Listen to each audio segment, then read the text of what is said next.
हिमालय के जंगल में टुनटुनी चिड़िया अपने पति कालू कौवे के साथ रहती थी। वो दोनों पति पत्नी बहुत गरीब थे, बड़ी मुश्किल से अपने दिन काट रहे थे। एक दिन की बात है। इस बार क्या सोचा है जी? क्या लगाओगे? सोच रहा हूँ इस बार मटर लगाऊं। पर 2 साल पहले जब तुमने मटर लगाई थी तब पता है ना क्या हुआ था? हाँ याद है, आधी मटर खराब हो गई थी, लेकिन तब तो उसमें कीड़ा लग गया था ना। इस बार मैं ध्यान रखूंगा। ठीक है, और फिर क्या करोगे इतनी सारी मटर का? मटर पुलाव बनवाएंगे और भरपेट जी भर के खाएंगे, और क्या। कालू कौवे की बात सुनकर उसकी पत्नी टुनटुनी चिड़िया भी हंस पड़ी। बारिश का मौसम आने वाला था, तो इस बार कालू ने तय किया कि वो अपने खेतों में मटर लगाएगा। उसने बड़ी मेहनत से खेत को तैयार किया और मटर के बीज भी बो दिए। कुछ दिनों बाद पहले पौधे आए और फिर उन पर हरी हरी मटर लगनी भी शुरू हो गई। टुनटुनी, ओ टुनटुनी, चलो जरा तुम्हें कुछ दिखाना है। कालू कौवा टुनटुनी चिड़िया को मटर के खेत में ले जाता है। खेत देखकर टुनटुनी चिड़िया के चेहरे पर भी मुस्कान आ गई। पूरा खेत हरी भरी मटरों से भरा हुआ था। ऊपर वाले की कृपा से बहुत बढ़िया फसल हुई है इस बार। तुम देखना टुनटुनी, इस बार खूब अच्छे पैसे मिलेंगे इन मटरों के। मैंने सोच लिया है, पैसे आते ही सबसे पहले घोंसले की छत ठीक करवाऊंगा। और कोई खर्चा है क्या, वो भी बता देना। हाँ है ना, एक बढ़िया सा हार भी दिला देना मुझे। हाँ ले लेना, एक नहीं तुम 2 हार ले लेना इस बार। मटर की बढ़िया फसल देखकर दोनों पति पत्नी सपने देखने लगे। दूसरी तरफ पूरे जंगल में भी ये खबर फैल चुकी थी कि इस बार कालू और टुनटुनी चिड़िया की फसल बहुत बढ़िया हुई है। फिर एक दिन कालू कौवे के घोंसले के बाहर मुखिया हरिया तोता आता है। अरे मुखिया जी आप? हाँ टुनटुनी, कैसी हो? ऊपर वाले की कृपा है मुखिया जी। कृपा तो वाकई बहुत हुई है तुम पर। मैंने सुना है इस बार तुम्हारी मटर की फसल बहुत अच्छी हुई है। हाँ मुखिया जी, सब भगवान की दया है। तो क्या सोचा है, किसे बेचोगे अपनी मटर? अभी तो कुछ ऐसा सोचा नहीं है मुखिया जी, जहाँ सही दाम मिल जाएगा वही दे दूंगी। अरे तो हम काहे के लिए हैं? हमें दे दो अपनी सारी मटर, हम पूरे 15 रुपए देंगे तुम्हें 1 किलो के। पर शहर के जंगल में इस बार 25 से 30 रुपए किलो बिक रहे हैं मटर। देखो टुनटुनी, मटर है गेहूं नहीं, जो कई महीने संभाल लोगी। 2 दिन बाद सूखने लगेगी सारी की सारी। मेरे पास स्टोरेज की सुविधा है, मैं तुम्हारी सारी मटर खरीद लूंगा हाथों हाथ। अब ठीक है? मुखिया जी, मैं आपको शाम तक बताती हूँ। मुखिया वहाँ से चला गया और फिर उसके जाने के बाद टुनटुनी चिड़िया कालू कौवे को सारी बात बताती है। क्या करूं टुनटुनी, कुछ समझ में नहीं आ रहा है। ये मुखिया हम गरीब किसानों का हमेशा फायदा उठाता है। हमसे कम दामों में फसल खरीदकर शहर के जंगल में ऊंचे दामों पर बेचता है। मेरी मानो तो आपको कुछ और पक्षियों से भी बात करनी चाहिए। इतना आसान नहीं है टुनटुनी। मुखिया हरी तोते की मर्जी के बगैर कोई पक्षी मेरी मटर नहीं लेगा। मुझे डर इस बात का है कि अगर सारी मटर यहीं सड़ गई तो 1 पैसा नहीं मिलेगा। हाँ अच्छा, तो फिर क्या कर सकते हैं? मुखिया जी की नजर हमारी फसल पर है तो बेचनी तो उसे ही पड़ेगी। दोनों ऐसे बातें कर ही रहे थे कि तभी उन्हें बाहर से शोर सुनाई दिया। पक्षियों की चीखने चिल्लाने की आवाजें आ रही थी। दोनों ने फौरन निकलकर देखा तो पूरे जंगल के घोंसले जल रहे थे। आग बहुत बढ़ चुकी थी। बस एक टुनटुनी चिड़िया का घोंसला सुरक्षित था, क्योंकि वो उसके खेत के किनारे ही था और बाकी के घोंसले से दूर था। कालू और टुनटुनी चिड़िया फौरन पक्षियों की मदद के लिए चले गए।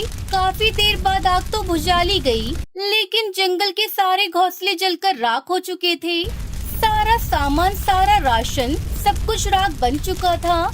हिम्मत रखिए आप सब, हम सब मिलकर कुछ न कुछ जरूर कर लेंगे। एक काम करते हैं, मुखिया जी के पास चलते हैं, उनसे मदद मांगते हैं। हाँ ठीक कह रहे हो, चलो चलते हैं। पूरे जंगल के पक्षी मुखिया के पास पहुंचते हैं। जंगल के पक्षियों ने मुखिया को अपनी परेशानी बताई तो मुखिया ने उन सबको दुत्कार दिया। चले जाओ यहाँ से, अब बस यही काम रह गया है। लापरवाही करो तुम, आग लगाओ तुम, और भरपाई करूँ मैं। मुखिया की बात सुनकर जंगल के पक्षियों को गुस्सा आ रहा था, पर वो मजबूर थे और मुंह लटकाकर वहाँ से जाने लगे। फिर घर लौटते ही कालू कौए ने कई पक्षियों के बच्चों को भूख से रोते बिलखते देखा और फिर उसने टुनटुनी चिड़िया से कहा, टुनटुनी, घर में कितना चावल है? बहुत सारे हैं अभी तो। वैसे आप क्यों पूछ रहे हो? तुम्हारे पास मटर की कोई कमी नहीं है। तुम एक काम करो, मैं कुछ पक्षियों के साथ मिलकर एक बड़ा चूल्हा बनाता हूँ और तुम पक्षियों के साथ मिलकर मटर पुलाव बनाने की तैयारी करो सबके लिए। जब तक मेरे घर में मटर और चावल का एक भी दाना है, मेरे जंगल का कोई बच्चा भूख से नहीं रोएगा। लेकिन फिर हम लोग बाद में क्या करेंगे? अपने बारे में बाद में सोचेंगे टुनटुनी, फिलहाल जंगल के बारे में सोचते हैं। टुनटुनी चिड़िया ने इसके बाद कुछ नहीं कहा और खाना बनाने की तैयारी शुरू कर दी। अगले कुछ दिनों तक टुनटुनी चिड़िया की रसोई में ढेर सारा मटर पुलाव पकता रहा और जंगल के पक्षियों की भूख मिटाता रहा। सारे पक्षी कालू टुनटुनी चिड़िया को दुआई दे रहे थे, लेकिन फिर धीरे धीरे कालू के घर चावल और मटर खत्म होने लगे और कालू और टुनटुनी चिड़िया सोच में पड़ने लगी। तभी एक दोपहर कुछ ऐसा हुआ जिसकी उम्मीद किसी को नहीं थी। अरे सेठ जी, आप मुझ गरीब के घर, आप अंदर आइए, यहाँ बैठिए। अरे बस करो भाई, तुम पहले ही बहुत कुछ कर चुके हो। यहाँ जो कुछ हुआ उसके बारे में मुझे सब पता चल चुका है, लेकिन अब किसी को परेशान होने की जरूरत नहीं है। मैंने आदेश दे दिए हैं, अब सब कुछ ठीक हो जाएगा। और हाँ, तुम्हें अब जंगल के मुखिया के लिए चुना जाएगा। आपका बहुत बहुत शुक्रिया सेठ जी, अब तो कुछ नहीं चाहिए। तुम्हारे जैसे उम्मीदवार जो सच्चे दिल से गरीब पक्षियों की सेवा करते हैं, वही सही मायने में मुखिया होते हैं। अब कालू कौवे को मुखिया बनने से कोई नहीं रोक सकता था, क्योंकि सारे जंगल के पक्षी कालू और टुनटुनी चिड़िया के साथ होते हैं। कालू कौवा जंगल के पक्षियों का मुखिया बन जाता है और फिर उसकी सारी मुसीबत दूर हो जाती है।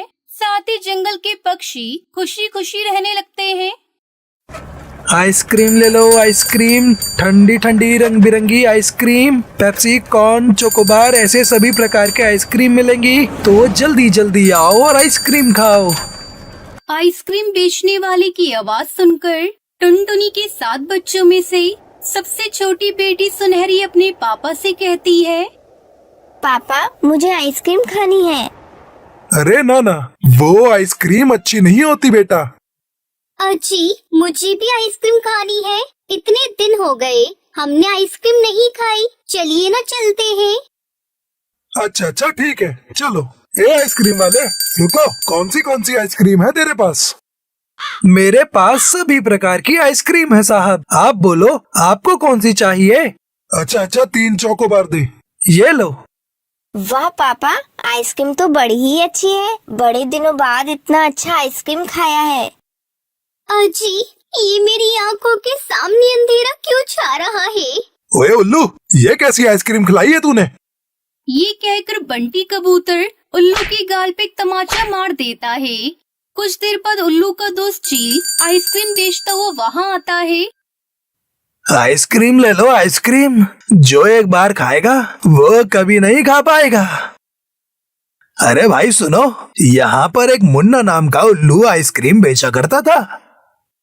अरे भाई, मैं ही मुन्ना हूँ।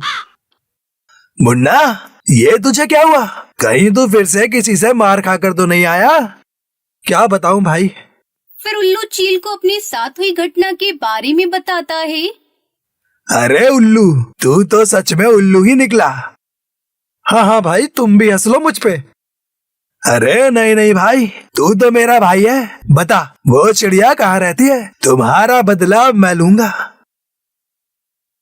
क्या सच में भाई? क्या तुम उस चिड़िया से बदला लोगे?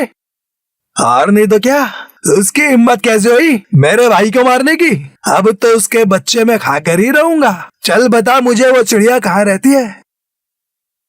बच्चों, खेलना बंद करो और मेरी बात सुनो। देखो, मैं कुछ काम से तुम्हारी मौसी के घर जा रही हूँ। मासी के घर मुझे भी आना है माँ। नहीं बेटा, बाहर बहुत धूप है, इसलिए मेरे साथ कोई नहीं आएगा और मैं भी अपना काम जल्दी खत्म करके आ जाऊंगी। तब तक तुम सब घर में ही रहना, कहीं बाहर मत जाना और बाहर से भी किसी को अंदर मत आने देना, समझे? सुनहरी, अपने भाइयों का ख्याल रखना। हाँ माँ, ठीक है। टुनटुनी बच्चों को समझाकर बाहर चली जाती है। ये सब चील पेड़ के पीछे छुपकर देख रहा था। अच्छा, तो यहाँ पर रहती है वो चिड़िया। अब देख मैं क्या करता हूँ। बच्चे घर में खेल रहे थे, तभी उन्हें किसी की आवाज सुनाई देती है। खिलौने ले लो, खिलौने। ओए छोटे छोटे बच्चों के लिए प्यारे प्यारे खिलौने, जल्दी जल्दी आओ और खिलौने ले जाओ। भैया, बाहर कोई खिलौने वाला आया है, चलो चलो जल्दी से खिलौने लेकर आते हैं। तुझे याद है ना, माँ ने क्या कहा था कि कोई घर से बाहर नहीं जाएगा। हाँ भैया, सही कह रहे हैं, हमें बाहर नहीं जाना चाहिए। लेकिन चील भी कहाँ हार मानने वाला था। चील कहता है, अरे ये बच्चे तो बाहर ही नहीं आ रहे। मुन्ना ने सही कहा था, बच्चे बड़े ही चालाक हैं। अब तो मेरे पास बस एक ही उपाय है। सुनो गोलू, माँ के आने तक कोई भी घर से बाहर नहीं जाएगा। चलो अब हम सब छुपा छुपी खेलते हैं। आइसक्रीम ले लो, आइसक्रीम, ठंडी ठंडी आइसक्रीम। फ्री में आइसक्रीम खाओ। आओ बच्चों आओ, और जल्दी जल्दी आइसक्रीम खाओ। अरे वाह वाह, फ्री में आइसक्रीम, मेरे तो मुंह में पानी आ गया। हाँ मेरे भी। चलो चलो आइसक्रीम खाने चलते हैं, वरना वो आइसक्रीम वाला दूर निकल जाएगा। अंकल अंकल, हमें एक एक आइसक्रीम दीजिए। क्या ये आइसक्रीम फ्री में है? अरे हाँ बच्चों, तुम सही जगह आए हो। रुको, मैं अभी तुम्हें आइसक्रीम देता हूँ।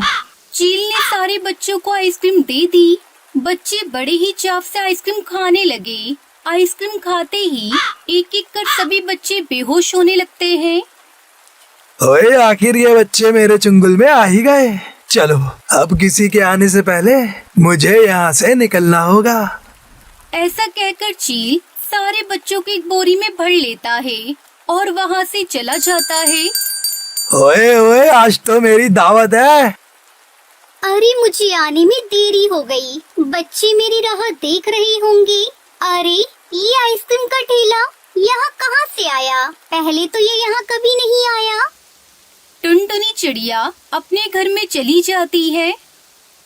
बच्चों देखो, मैं आ गई। चिंटू, गोलू, सुनहरी, कहाँ छुपे हो सब? टुनटुनी पूरे घर में बच्चों को ढूंढती है, लेकिन उसे कहीं पर भी कोई बच्चा दिखाई नहीं देता। यहाँ पर तो कोई नहीं है। हे ऊपर वाले, ये क्या हो गया? कहीं फिर से किसी ने मेरे बच्चों को तो नहीं उठाया। मुझे जल्दी से उन्हें ढूंढना होगा। तभी वहाँ पर कालू कौआ आ जाता है। कालू भैया, आपने मेरे बच्चों को कहीं देखा? नहीं टुनटुनी, मैंने तो तुम्हारे बच्चों को नहीं देखा। क्या हुआ, कहाँ गए बच्चे? पता नहीं कालू भैया, मैं कुछ काम से बाहर गई थी। जब मैं वापस आई तो मैंने देखा कि घर में एक भी बच्चा नहीं है। मुझे अभी याद आया टुनटुनी, मैं जब यहाँ पर आ रहा था तब मैंने देखा है कि एक चील बोरी में कुछ लेकर जा रहा था। कहीं तुम्हारे बच्चे उस बोरी में तो नहीं थे? हमें उसे जल्दी पकड़ना होगा कालू भैया। आज तो मैं इस चील को नहीं छोड़ूंगी, और इनके पापा यहाँ होते तो ये सब नहीं होता।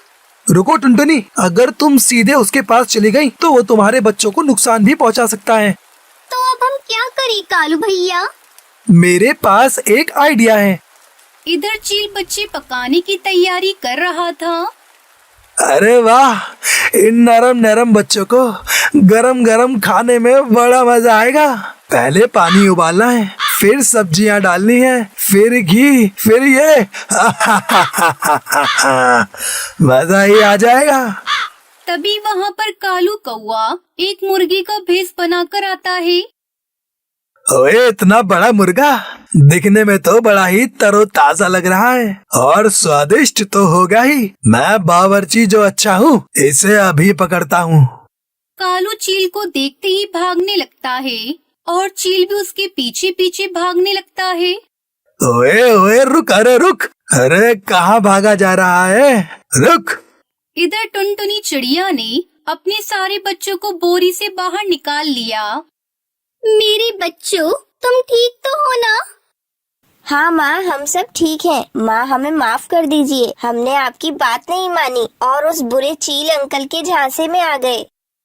कोई बात नहीं मेरे बच्चों, तुम सब ठीक हो, यही मेरे लिए बहुत है।